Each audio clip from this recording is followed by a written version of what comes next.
What is up, guys? It's TopherDeluxe back like what's over your butts. And today we have the top 6 tips for playing Titanfall. Dropkick, motherfuckers. Yeah, I was trying not to cuss. Daggone it, I screwed it up. So after you get done drop kicking, I'm going to show you how to rock a Titanfall. If you just got the game or you're just getting it for Xbox 360, these are tips and tricks that will help you with the game. Watch this. Call in your Titanfall. It will smash mofos. Like said, smashing. So the first tip that I have is hacks. Now you can hack a few things different around the map and they will be an advantage and shoot for you. If you just got this game for Xbox 360 or if you have it for Xbox One, these are things that not a whole lot of people do and they do help you down the road. You can hack turrets and you can also hack, which I didn't know until my wife found out, but you can hack specters.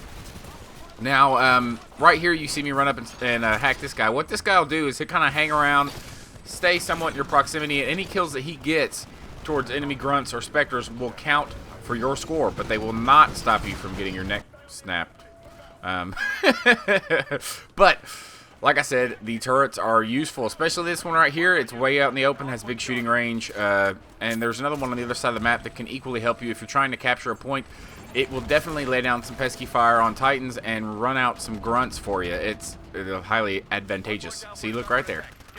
Ba-boom, ba-boom. Anyways, the next thing is the Spectre. This is something I didn't realize, again, until my wife showed me. This is actually her gameplay playing on some, what is this, attrition, I believe? So if you watch, she walks up to hack this one, puts the knife in its head, starts hacking. Now watch the one that's running at her. See the one closest to her? He goes down and reboots as her bot also. So you only have to hack one in order to get a proximity hack on other one. So if you're lucky enough to catch up with a group of them coming out of one of those pods, you can hack the whole group with one hack. Useful.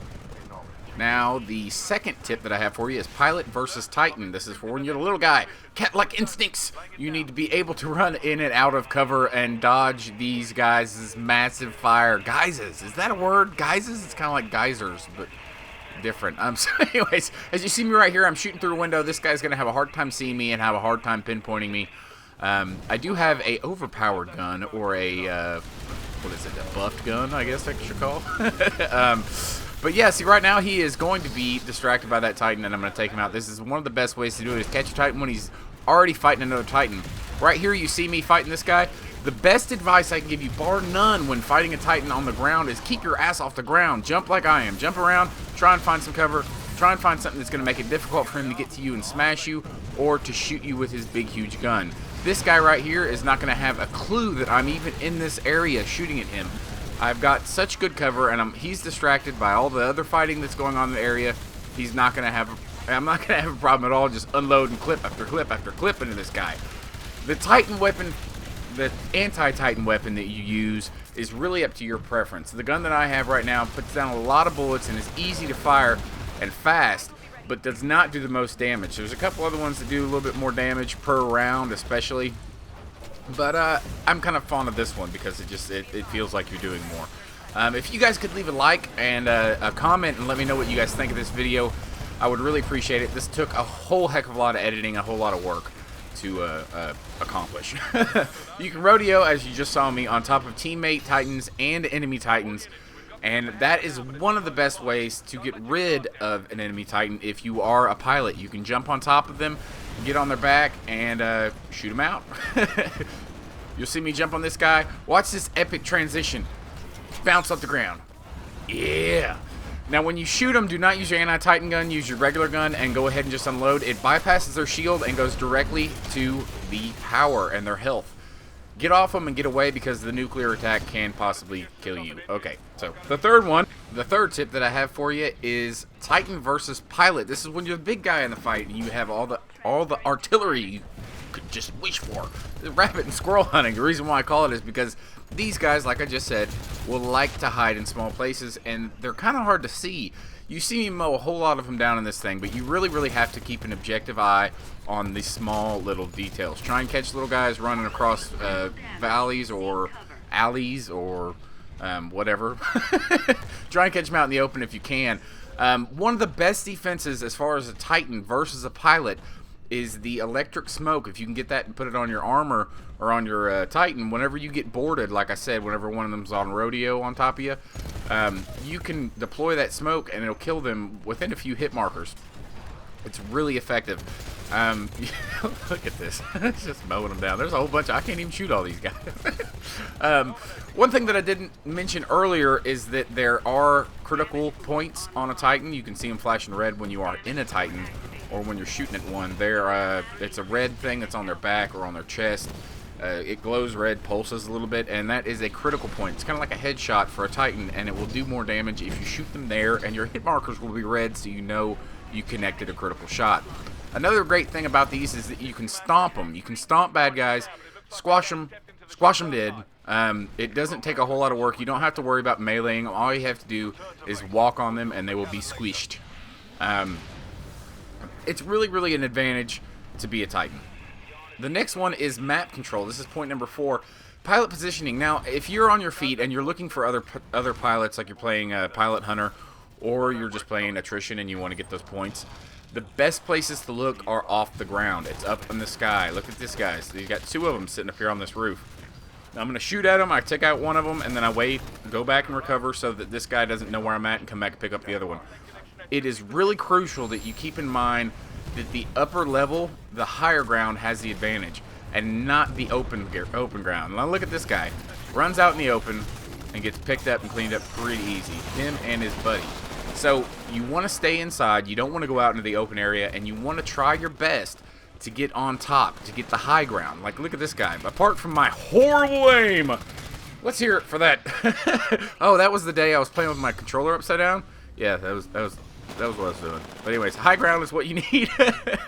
It's harder for them to locate you to fire back, and overall gets you an advantage. This higher ground is a little overkill. It's not necessary, and you're a little vulnerable, as you can obviously see. But yeah, that's it for this point. The next point is Titan versus Titan. This is when you are a big guy fighting a big guy, and the rules are a little bit different. You don't have the mobility that you usually do, and what weapons you have in your arsenal and what defensive or tactical weapon you have really plays a great deal into what you're able to do. Now, as you saw earlier, there are critical points. I don't seem to hit any of them, or not many of them on this guy. But you do have critical points. Don't forget to use your tactical abilities like your shields. And another thing, if you melee somebody when they're in the yellow and black stripes, boom, kill the Titan 2 and the pilot. That's so epic. Nobody knows that. It took me a while to figure that out. If their health bar goes yellow and black and they're in that doom state, if you walk up and melee them, then you will get an instant kill on that pilot. Pretty epic. So now this guy, you'll see me. You see how the hit markers are red? That means I am nailing his critical hit point. Now, I'm almost dead. I don't know why he decided to turn away, but I'm going to use it to my advantage and go ahead and finish him off. The last and final thing is burn, baby, burn cards. Burn, baby, burn. There's amped. That's the word I was looking for earlier. Amped guns and this other just random ass burn cards that will help you out through the game. Now, when I first got the game, I saved my burn cards because I thought they were like precious nostalgia, like a Pokemon card of rarity. But no, you get probably 2 or 3 per game that you play if you do any good at all, even if you do bad. Pretty much if you call in a Titan or shoot somebody with a gun, you're going to get a burn card. It's not that difficult to get, so go ahead and use them as much as you can. I try and use all 3 of my slots every single game, regardless. Some of them are a little bit more precious, so you might want to save them for when you're doing really good. This one right here gives me extra experience for when I'm using, or for when I damage a Titan. Now, you saw my freaking experience bar there at the bottom. All that orange stuff is from this card. You saw that huge leap when I doomed that Titan. Every time I hurt a Titan, or I hit him, I get experience. I go through almost an entire level, about 2/3 of a level, in just using this one burn card. And there's other ones that give you things like double experience or amped guns, stimulant, extra tactical abilities, or longer lasting, or even permanent tactical abilities. There's one that makes you invisible the entire time that you're alive until you die or whatever. Yeah, but watch this next guy as he comes up. He's gonna go totally get blown up on my arc. Yeah, vengeance. That'd be like from the grave if it was Halo, but it's not. but you still suck. Yeah. The next one is the amp gun, but I'm gonna get pooped on here in a second. Keep watching. It's a pretty good ending. But I'm gonna take this time to thank you guys for watching. I hope that you learned something. I hope that you got a little bit better at this game, or you're looking forward to getting it. It is an awesome game. It is fun. It is not the best thing in the world to watch. I'll admit. Subscribers on the screen, if you really like what you see, go ahead and hit subscribe. Like I said, this probably has about an hour and a half worth of editing in it. And it was just the hardest working game that I put out. I was going to do a whole lot more with it, but I wanted to get it out before the game became irrelevant. So, subscribe if you want some more. This is TopherDeluxe, and thank you guys very much. And I'm out!